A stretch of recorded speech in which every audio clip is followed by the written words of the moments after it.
अस्सलाम वालेकुम नाज़रीन, मैं हूं एहसान खान और आप देख रहे हैं हमारा यूट्यूब चैनल एहसान रिएक्शन विद एहसान।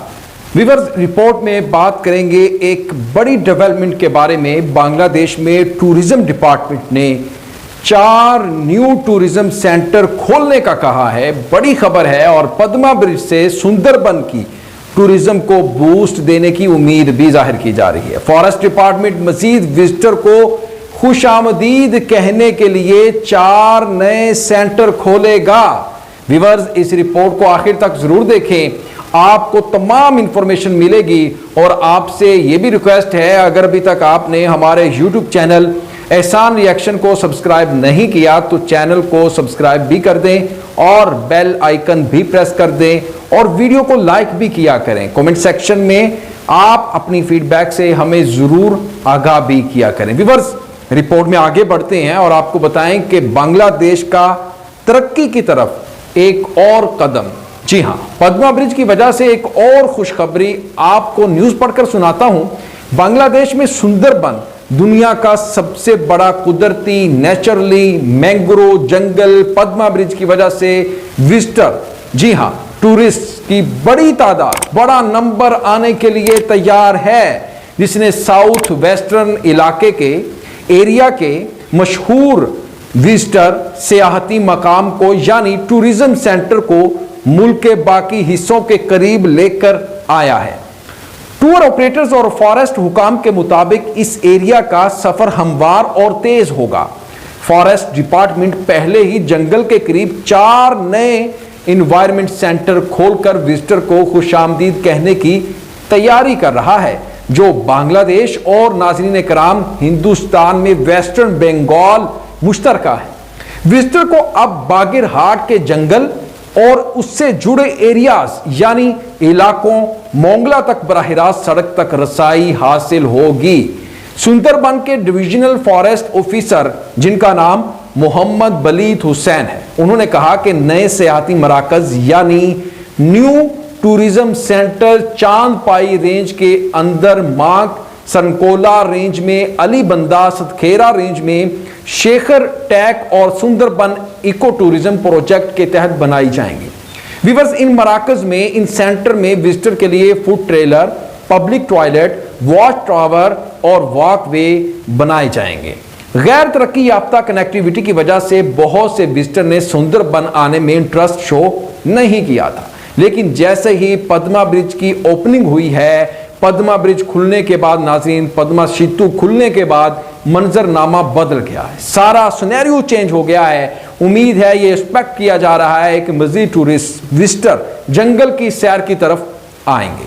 सुंदरबन में सियाहत पर इन्हसार करने वाले लोकल पर्सन, वहां के मकामी लोग पद्मा ब्रिज इफ्तिताह के बारे में पुरजोश है। जी हां, जैसे ही पद्मा सेतु का इफ्तिताह हुआ है, क्योंकि उनका ज्यादातर जरिया मुआश रोजगार सुंदरबन की सियाहत से, टूरिज्म से जुड़ा हुआ है। नए इंफ्रास्ट्रक्चर का कयाम और अच्छी कनेक्टिविटी भी सियाहों के लिए, विजिटर के लिए अच्छा रहेगी। नाजरीन, व्यूअर्स, साल 2021 के बारे में बताता हूं, फिर 22 में 1,20,000 विजिटर ने सुंदरबन का विजिट किया और इस सेक्टर से लगभग बताया जा रहा है कि 25 लाख की इनकम हुई है। पद्मा ब्रिज के इफ्तिताह के साथ ही जंगल में बड़े पैमाने पर चेंजिंग यानी तब्दीलियां आएंगी और जैसे जैसे विजिटर की तादाद में इजाफा होगा, इनकम में भी, आमदनी में भी इजाफा होगा। क्योंकि पहले तो पद्मा ब्रिज नहीं था, पद्मा सेतु नहीं था, अब तो ब्रिज भी बन चुका है, जिससे विजिटर की बड़ी तादाद आने के लिए तैयार हो जाएगी। बुनियादी तौर पर मुल्क के मुख्तलिफ हिस्सों से विजिटर हर साल जंगली जानवरों को देखने आते हैं, लेकिन नाजरीन, कम्युनिकेशन सिस्टम खराब होने की वजह से विजिटर्स की तादाद यानी टूरिस्ट की जो तादाद है, बाज़-औक़ात उरूज के मौसम में भी बहुत कम हो जाती थी। मतलब सीजन में भी बहुत कम विजिटर आते थे, जिसकी मेन वजह यही बताई जा रही है कि पद्मा ब्रिज नहीं बना हुआ था। अब व्यूअर्स, पद्मा सेतु बनने से सुंदरबन के इस सेक्टर से होने वाली आमदनी, इनकम 4 से 5% मजीद बढ़ जाएगी। टूरिज्म न सिर्फ सैरो तफरी और सेहत के लिए व्यूअर्स मुफीद है, बल्कि सयाहत, टूरिज्म से मकामी आबादी और इसके साथ साथ मुल्क की मईशत को तक़वियत मिलती है, मजबूती मिलती है, लोगों को काम के मौके फराहम होते हैं, सियाहत से मुख्तलिफ कल्चर्स और खित्ते से ताल्लुक़ रखने वाले लोगों को एक दूसरे को समझने का मौका मिलता है और इसके साथ साथ मुख्तलिफ अच्छी चीज़ें एक मुआशरे से, एक सोसाइटी से दूसरे में राइज हो जाती हैं, आ जाती हैं और आपस में मिल जाती हैं। व्यूअर्स, टूरिज्म इंडस्ट्री बहुत ज़्यादा पैसा भी कमा लेती है, नौकरियां मुहैया करती है, जॉब देती है, लोगों को रोज़गार मिलता है, होटल, बार, ट्रांसपोर्ट, दुकानें और रेस्टोरेंट सबको इसकी ज़रूरत होती है। टूरिज्म लोगों को बेहद ज़रूरी रोज़गार फराहम भी कर सकती है। व्यूअर्स, ये बांग्लादेश के लिए बहुत ही अच्छी गुड न्यूज़ है, खबर है कि टूरिज्म के लिए स्पॉट बन रहे हैं। और अब आखिर में आपको एक न्यूज़ मैं देता हूं आलमी मंजरनामे से, इंटरनेशनल से देते। अमेरिकी सदर जो बाइडेन की अहलिया और बेटी का रूस में दाखिला बंद कर दिया गया है और रूस ने अमेरिकी सदर जो बाइडेन की अहलिया और बेटी समेत 25 आला अमेरिकी शख्सियात के अपने मुल्क में दाखिले पर पाबंदी आयद कर दी है। अब जो बाइडेन बताएं आप क्या करेंगे?